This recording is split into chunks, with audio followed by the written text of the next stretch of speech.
जय हिंद क्लास, उम्मीद है आप लोग अच्छे होंगे। आज हम लोग नवीं कक्षा में एक नए चैप्टर को स्टार्ट करने वाले हैं। उस चैप्टर का क्या नाम है? दो चर वाले रैखिक समीकरण है। ठीक है ना। दो चर वाले रैखिक समीकरण, देखिए ये चीज आप लोगों का आज बेसिक रहेगा और इसी चीज का जो एडवांस थोड़ा सा और अच्छे तरीके से समझने के लिए आप लोग 10वीं कक्षा में पढ़ेंगे। ठीक है ना। यहाँ आपको क्या करना है, अच्छे तरीके से इसको देखना है, क्योंकि आपको ये जो भी पढ़ेंगे हम लोग उसका 10वीं कक्षा में उपयोग होगा। ठीक है। तो आज हम लोग क्या देखने वाले, दो चर वाले रैखिक समीकरण। तो देखिए ये अभी चलिए इसको चैप्टर का क्या डेफिनेशन है उसको हम लोग करते हैं। ठीक है ना। तो देखिए दो मिश्रण तो जानते होंगे, एक दो जो भी होता है। ठीक है। और इसमें बोला है चर। देखिए दो चीज होता है, एक होता है चर और एक होता है अचर। तो चर में देखिए क्या होता है, जो भी एबीसीडी वाले आते हैं ना, ए बी सी डी, ये सब पूरा जो होते हैं वो क्या होते हैं, ए बी सी डी, ये सब जो है dot dot dot dot X Y Z, ये सब क्या है, ये हमारे चर होते हैं। ठीक है। और जो हम लोग गिनती में गिनते हैं ना, वो क्या होता है, 2 5 7 8, ये सब क्या हो गया, अचर हो गया। ठीक है। तो यहाँ पे बोला है कि आपको दो चर, मतलब दो चर में क्या हो गया, ये चर है ना, तो एक चर एक चर, ये दो चर हो गया। फिर किसी दो को भी ले लेगा, ये लेगा, फिर या कभी ये एक्स लेगा और उसके बाद वाई लेगा, या कभी टी लेगा, यू लेगा, ये दो चर हो गए। ठीक है। एक चरिए और एक चरिए, दो चर हो गए वाले रैखिक समीकरण। रैखिक समीकरण में क्या होता है, इसका कभी भी घात जो है पावर में वो एक रहेगा। ठीक है।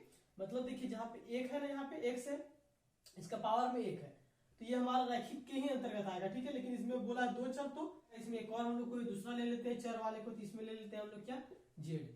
ये हमारा दो चर हो गया। ठीक है। इसमें पावर एक, लेकिन इसी का हम स्क्वायर कर देंगे या फिर कुछ भी एक में भी स्क्वायर हो गया तो हमारा दो चर वाला रैखिक समीकरण नहीं होगा, क्योंकि ये दो चर तो है लेकिन ये रैखिक समीकरण नहीं होगा। ठीक है। रैखिक समीकरण होने के लिए यहाँ वाला जो पावर है वो एक ही रहना चाहिए, एक। ठीक है ना। तो एक नहीं दिखेगा आपको, इस तरह से दिया हुआ रहेगा, इसके अंतर्गत एक ही रहता है पावर। ठीक है। तो उम्मीद है आप लोग समझेंगे चर क्या होता है, अचर क्या होता है, ये चीज आप लोग ध्यान से देख लीजिएगा। ठीक है ना। आपको जो भी हम पढ़ाएंगे वो 10वीं कक्षा में भी बहुत अच्छे तरीके से आप लोग को समझने में मदद मिलेगा। तो ये वीडियो अच्छे तरीके से आप लोग देखिए बिना स्किप किए हुए। तो चलिए हम लोग देखते हैं, एक नोटबुक की कीमत एक कलम की कीमत से दोगुनी है। ठीक है। चलिए हम लोग हल करते हैं डायरेक्ट।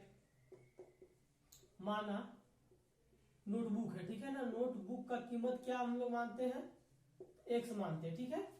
नोटबुक की कीमत बराबर 100 रुपया। ठीक है। उसके बाद क्या बोला है, दूसरा में पेन है ना, तो दूसरा बोलते हैं तथा कलम की मूल्य, मूल्य बोलिए या तो फिर कीमत बोलिए। ठीक है। कीमत ही लिखा हुआ तो उसकी लिखते हैं हम लोग, कीमत बराबर क्या हो गया, वाई रुपया। ठीक है। ये आप लोग सिंबल दे भी सकते हैं, नहीं भी दे सकते। ठीक है ना, कोई दिक्कत नहीं है। अब बोला है प्रश्नानुसार, क्या बोला है, एक नोटबुक का कीमत जो है, तो एक नोटबुक का कीमत क्या है, एक्स है, कोई दिक्कत नहीं है। ठीक है। एक कलम की कीमत की दुगुनी है। ठीक है ना। क्या बोला, एक नोटबुक का जो कीमत है वो एक कलम की कीमत का दोगुनी है। मतलब कलम, एक कलम का दाम क्या है, वाई है। ठीक है। एक कलम का दाम क्या है हमारा, वाई है। तो क्या बोला है, जो इसका जो कीमत है, तो इसका दो कलम ऐसे से खरीदेंगे तब ये एक नोटबुक के बराबर आएगा। ठीक है ना। मतलब क्या बोला, दो गुना, ये दो गुना रहेगा तब ये एक बुक खरीदाएगा। ठीक है। मतलब ये जब तक नहीं दो गुना रहेगा तब तक ये बुक के बराबर नहीं होगा। इसे समझ में आ गया। चलिए फिर से समझ लेते हैं एक बार।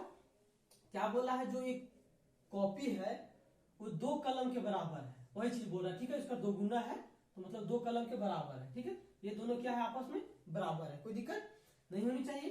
अब हम लोग क्या करेंगे, इसको देखिए, या तो ये हम लोग इस तरह से आंसर तो नहीं लिख सकते, इसलिए लिखेंगे x माइनस 2y बराबर 0। ये हम लोग का क्या हो गया, रैखिक समीकरण, इसी चीज को लाना था। या तो मान आपको क्या है, तो ये 2y को सिर्फ इधर ले आए अभी हम लोग, या फिर आप इसको इधर भी ले सकते हो, कोई दिक्कत नहीं है। ठीक है। एक आंसर ये भी हो जाएगा हम लोगों को, और एक और आंसर क्या हो जाएगा, हम लोग इसको इधर न ला करके इसको हम लोग इधर ले जाएंगे, क्या हो जाएगा, 2y माइनस एक्स बराबर 0।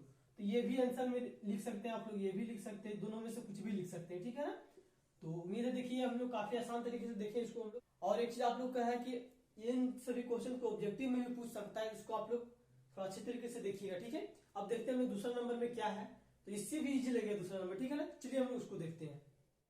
तो देखिए दूसरा नंबर क्वेश्चन में क्या बोला है कि कुछ जो समीकरण दिया उसको इस फॉर्म में क्या करना है, लिखना है। ठीक है। ये चीज आप लोग आप ध्यान दीजिएगा। यहाँ पे क्या ध्यान देना है कि जब भी रैखिक समीकरण रहता है तो A X plus B Y plus C बराबर क्या होता है, 0 होता है, ठीक है ना। और इसके बाद जो x के साथ जो भी कोफिशिएंट रहता है 1 2, जिसमें देखिए यहाँ पे क्या x के साथ 2 है ना, और कहीं पे देखिए यहाँ x के साथ 2 है, यहाँ क्या x के साथ 3 है, तो जो भी इसके साथ रहता है उसको हम लोग क्या बोलते हैं, a बोलते हैं, ठीक है। ध्यान दीजिएगा x के साथ जो भी रहता है उसको हम लोग क्या बोलते हैं, a बोलते हैं, ठीक है। और y के साथ जो भी रहता है उसको हम लोग क्या बोलते हैं, b बोलते हैं, ठीक है ना। और ये जो है सो वो क्या होता है, c होता है, ठीक है, कोई दिक्कत नहीं है। c क्या होता है, ये कांस्टेंट होता है, ये गिनती वाला होता है हमारा 1 2 3 4 5, ठीक है ना। ये भी जो होता है गिनती वाला होता है, लेकिन इसको हम लोग कोफिशिएंट बोलते हैं, ठीक है, गुणांक बोलते हैं। ये y का गुणांक हो जाएगा, ये क्या हो जाएगा, x का गुणांक, ठीक है। और अब दूसरा केस में क्या है कि देखिए इस तरह से जब लिखा हुआ रहेगा तो ये आप लोग को समझ में आ जाएगा, लेकिन क्या है इसमें एक उदाहरण लेते हैं, ठीक है। जैसे ये बोलेगा 5x प्लस 3y जोड़ 4 बराबर 0, ठीक है ना। तो इस वाले केस में a क्या हो जाएगा हमारा 5, b क्या हो जाएगा 3 और c क्या हो जाएगा 4, कोई दिक्कत नहीं है। अब उसके बाद एक और यहाँ पे केस क्या होता है, देखिए यहाँ पे ax प्लस by बराबर c दे देता है कभी कभी, ठीक है। तो हम लोग को क्या करना होगा, ax प्लस by बराबर का इधर हम लोग ले आएंगे, क्या होगा, ये माइनस में c हो जाएगा, ठीक है ना। जिस तरह से क्वेश्चन अभी देखिए ये वाला क्वेश्चन है उस तरह से, ठीक है, कोई दिक्कत नहीं है। इसको हम पहले अंदर ले आएंगे, उसके बाद हम लोग क्या करेंगे, एबीसीडी का मान जो भी उसको हम लोग निरूपित करेंगे, ठीक है। तो ये समझ में आ गया।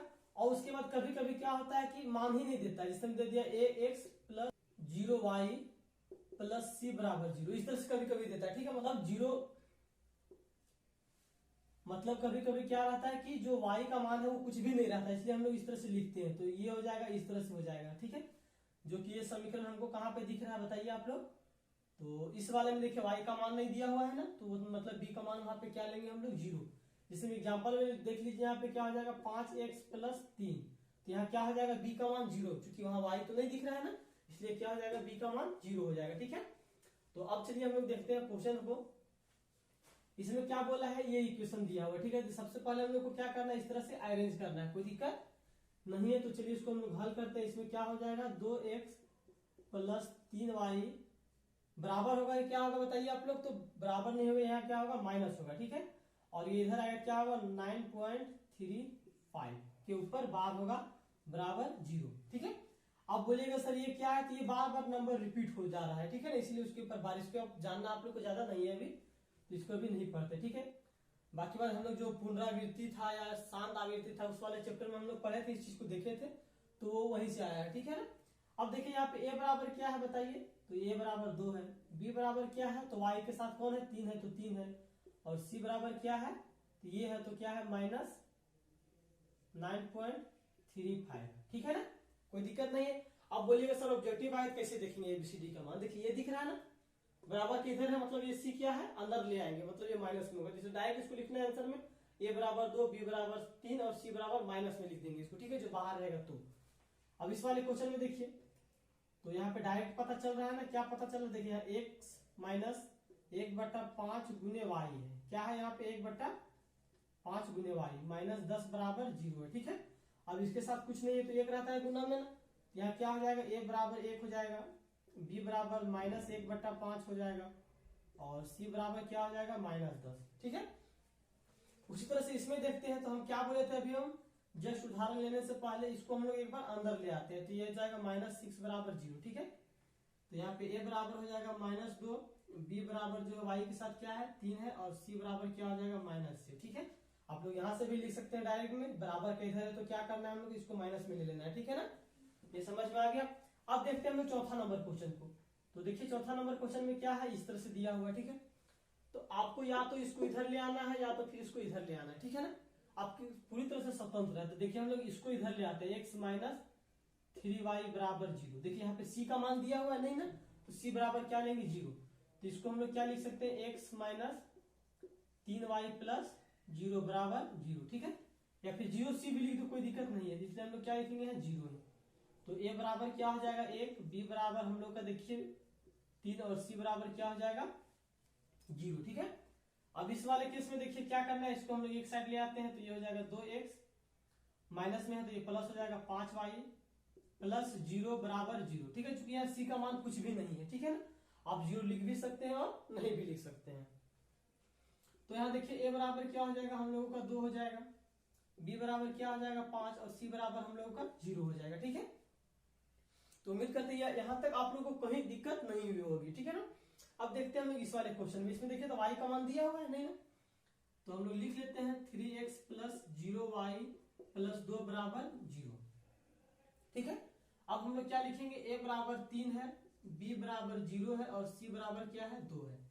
ठीक है, देखिए एक चीज है कि आप लोग यहाँ से ये चीज भी नहीं लिखिएगा, डायरेक्ट एबीसीडी का मान लिख सकते हैं। कहां से, जो हम अभी बताए थे इस वाले से। ठीक है ना, x के साथ क्या है, देखिए यहाँ पे x के साथ 3 है तो a बराबर 3 लिखेंगे, और y है क्या नहीं है तो y का मान 0 लिखेंगे, मतलब b का मान 0, और c बराबर क्या है देखिए 2 है तो उसको 2 लिखेंगे। ठीक है ना, अब यहाँ पे देखिए क्या बोला है, इसमें भी सेम काम करना है, तो y माइनस 2 बराबर 0 दिया हुआ है ना, तो इससे पहले हम लोग क्या करेंगे, देखिए यहाँ पे तो 0x ले लेंगे। क्या लेंगे 0x, x का मान 0 है, क्योंकि x का मान कुछ दिया हुआ नहीं तो अपने से क्या लेंगे 0। ठीक है, माइनस 2 बराबर 0, इसलिए a बराबर हम लोग का क्या हो जाएगा 0, b बराबर हम लोग का 1 और c बराबर माइनस 2 हो जाएगा। ठीक है, अब यहाँ पे हम लोग देखिए यहाँ पे क्या है 5 है, इसको हम लोग इस साइड ले आएंगे, क्या होगा माइनस 2x और प्लस क्या करेंगे 0y बराबर 0 करेंगे। ठीक है ना, अब इसको थोड़ा अरेंज कर लेते हैं, minus 2x plus 0y plus 5 बराबर 0, इसलिए a बराबर क्या हो जाएगा हम लोग का माइनस 2, b बराबर क्या हो जाएगा 0 और c बराबर क्या हो जाएगा हम लोगों का 5 में हो जाएगा। ठीक है, तो ये हम लोग का रहा सोल्यूशन, और ये काफी आसान चैप्टर था, ये हम लोग बेसिक लेवल से सब पढ़ रहे हैं। ठीक है ना, हम लोग इसका प्रयोग 10वीं कक्षा में भी करेंगे, तो उम्मीद है आप लोग ये समझे होंगे। अगर ये वीडियो अच्छा लगता है तो लाइक करें, हमारे चैनल पे नए हैं तो सब्सक्राइब करें और दोस्तों के साथ शेयर करें। तो आज क्लास यहीं पे हम लोग समाप्त करते हैं, मिलेंगे अगले वीडियो में, तब तक के लिए जय हिंद।